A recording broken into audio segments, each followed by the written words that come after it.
Hello மக்களே, வணக்கங்க. இப்போ என்ன பார்க்க போகிறோன்னா, நம்ம கிராமத்தில் வந்துட்டு கருப்பு உளுந்துங்க. இப்போ வந்து பார்த்திங்கன்னா, இந்த தை மாதத்தில் வந்து அறுவடை செஞ்சுட்டு அதில் வந்துட்டு உளுந்து பயிர் அதெல்லாம் தெளிப்பாங்க. அதை அறுவடை செய்வாங்க. இது வந்து பணப்பயிர்னு சொல்லுவாங்க. இப்போ அதை தாங்க இந்த உளுந்து வந்து பார்த்திங்கன்னா ஸ்பெசிஃபிக்காக காமிக்கிறோன்னா, இப்போ தை மாதத்தில் வரப்பு உளுந்துன்னு ஒன்று அறுவடை செய்வாங்க. இது வந்து கார்த்திகை மாதமே வரப்பில் போட்டுருவாங்க. அதை வந்து இந்த அறுவடை செய்கிறாங்களோ, நெல் அறுவடை செஞ்சதுக்கப்புறம் இதை எடுப்பாங்க சைடில்.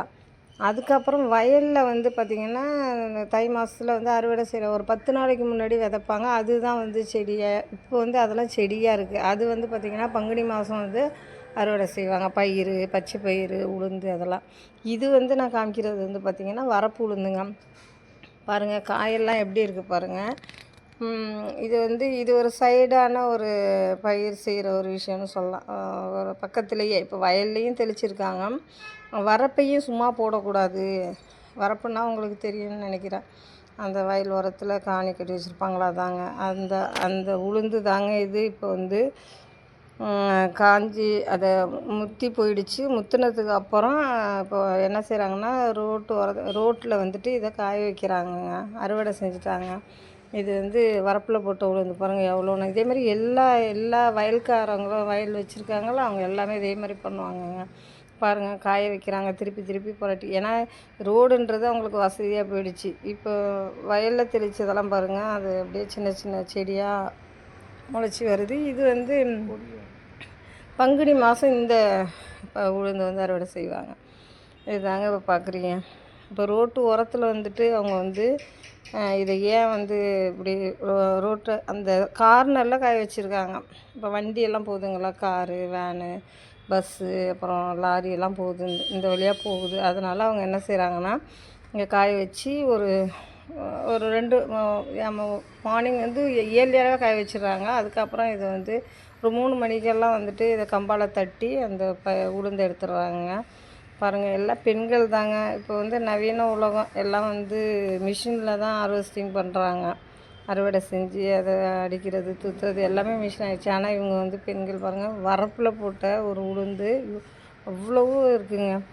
இது ஒரு இடத்துக்கு உள்ளது. இன்னும் அந்த ரோடு ஃபுல்லாகவுமே இந்த வேலை தான் நடந்துகிட்ருக்கு. இப்போ இந்த உளுந்தோட பயன் என்னென்னு தெரியும் எல்லாருமே. வந்து இப்போ உளுந்து வந்து அயன் கண்ணன் உள்ளது. ரெண்டாவது வந்து அது வந்து கஞ்சியா, இட்லியா, தோசை. இப்போ வந்து கிராமத்துலலாம் பார்த்திங்கன்னா சாதமாகவே இது வடித்து சாப்பிடுவாங்க. பாருங்கள், இது ரிச் அயன் உள்ளது. எலும்புக்கு வலுவானது. பெண்களுக்கு, இப்போ வயசானவங்களுக்கு, குழந்தைங்களுக்கு எல்லாமே இது வந்து ஒரு கஞ்சியாக வச்சு கொடுத்தா நல்லது அப்படின்னு சொல்லுவாங்க. ரெண்டாவது இது வந்து ரொம்பவும் மருத்துவ குணம் உள்ளதுங்க. இந்த வரப்பு உளுந்ததை என்ன செய்வாங்கன்னா, நாங்கள் கிராமத்தில் ஊரில் எல்லாம் என்ன பண்ணுவோன்னா, எல்லாருமே இதை வந்து இந்த வரப்பு உளுந்து தாங்க இட்லி தோசைக்கெல்லாம் நாங்கள் போடுவோம். இந்த கஞ்சி சாதம், அப்புறம் இந்த வருடப்பிறப்புகள்லாம் ஸ்வீட் பொங்கல் எல்லாமே இதில் செய்வாங்க. பயிர்லேயும் செய்வோம், உளுந்துலேயும் செய்வோம். இது எல்லாமே ரொம்பவும் மருத்துவ குணம் உள்ளது. அது சொல்லுவாங்களா சக்கை, அந்த சக்கை வந்து மாட்டுக்கு போடுவாங்க. ரொம்ப மாட்டுக்கும் ஆரோக்கியம் நிறைந்ததுன்னு சொல்லுவாங்க. அதனால் இதை பொக்கிஷமாக எடுத்து வச்சுருவாங்க. பாருங்கள் அவங்க எப்படி அந்த செடியை அடித்து அதை உடச்சி அந்த உளுந்தெல்லாம் தனியாக எடுத்து எப்படி அதை தூற்றி அதை புடச்சி பாருங்கள் அவங்க காமிக்கிறாங்க பாருங்கள். அப்படியே தனியாக அதில் உள்ள இந்த தூசி, கல், மண் எதுவுமே இருக்காதுங்க. எல்லாம் ஃபிசிக்கலாகவே பண்ணுறாங்க. பாருங்கள் எவ்வளோ சூப்பராக எப்படி இருக்குது பாருங்கள். ரொம்பவும் மருத்துவ குணம் வாய்ந்த உளுந்துங்க. அப்படியே ஆர்கானிக்கான உளுந்து, எந்த ஒரு இதுவும் போடலை. இந்த வரப்பில் போட்ட உளுந்துக்கு மருந்து எதுவுமே தெளிக்க மாட்டாங்க. அதாவது அந்த கார்த்திகை மாதம் மழை பெய்கிறப்போ அப்படியே சும்மா ஒரு குச்சியை வச்சு தோண்டி போடுவாங்க. 2, 3 நாள்லாம் போட்டிருக்கேன் எங்கள் ஊர் வயலில், எங்கள் வீட்டு வயலில்.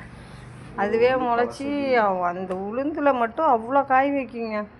வயலில் இது போடுறது கூட அப்படி இருக்காது, இதில் போடுறது அதுமாரி பெருசாக ஃபுல் ஃப்ளெஜ்டாக இருக்கும். அதுதான் இது வந்து நாங்கள் எண்ணெய் தடவி இயந்திரத்தில் இயந்திரம் இருக்குங்கள உடைக்கிறது, அதில் வச்சுட்டு நாங்கள் வந்து காய வச்சு இதை உடச்சி வச்சுருவோம். பாருங்கள் இவ்வளோவுங்க. இது வந்து வரப்பு உளுந்து. வயல் உளுந்து எவ்வளோ ஈல்டு காணும், இது ரொம்ப ஈடு காணுங்க. எப்படி தூத்துறாங்க பாருங்கள். அந்த ரோட்டு ஓரத்தில் இந்த வேலை நடக்குது. ரோட்லேயே தான் அதனால் காற்றெல்லாம் வந்து நல்லா அங்கே நல்லா கம்ஃபர்டபுளாக இருக்கும் உங்களுக்கு. எந்த ஒரு மிஷினரியுமே யூஸ் பண்ணல, மேனுவலாக. அது மாதிரி பெண்களாக இவங்க வந்து ஒரு 4-5 மணிக்குள்ளே இந்த வேலையெல்லாம் முடிஞ்சிடும். ஏன்னா காலையில் காய வைக்கிறாங்க.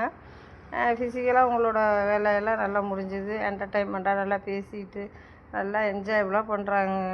இதுதாங்க கிராமத்து முறைப்படி. இங்கே பாருங்கள், பெண்கள்லாம் ஒன்று கூடி எப்படி வந்து அந்த வேலை செய்கிறதே தெரியலை. இது வந்து பார்த்திங்கன்னா இது ஒரு வருஷத்துக்கு இந்த உளுந்தை உடச்சி வச்சுட்டா நமக்கு அப்படியே இருக்கும், கெட்டு போகாது. ஏன்னா இதுதான் நம்ம வரப்பு உளுந்தோட மகிமைங்க. ஓகேங்க, தேங்க்யூ ஃபார் வாட்சிங்க.